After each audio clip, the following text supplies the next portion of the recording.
I'm Louise McDonnell, and I've been a mechanical engineer in the power industry for nearly 15 years.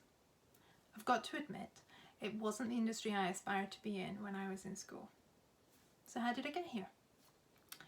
In school, I studied subjects that I enjoyed, things that taught me about the world around me. I also would go to air shows with my dad every year, and that really sparked my love for aeroplanes. Still not obvious about the connection with the power industry? I'll keep going. I decided to go to uni, and whilst attending many open days, I was gobsmacked about how much engineering is in everything around us. Not just in the aeroplanes that I loved, but also things like mass producing bread in a factory, like designing the toaster that it goes in, even down to the house that you live in and how that was constructed and designed. Engineering is everywhere.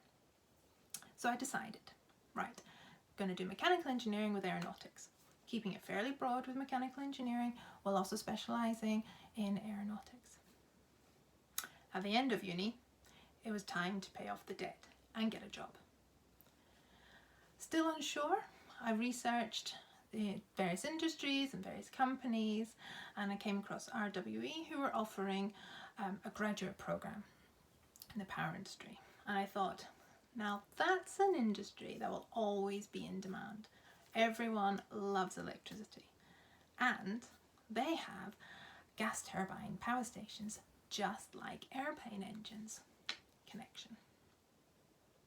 I am proud now to say that I'm a portfolio rotating plant engineer supporting our fleet of gas turbines and steam turbines.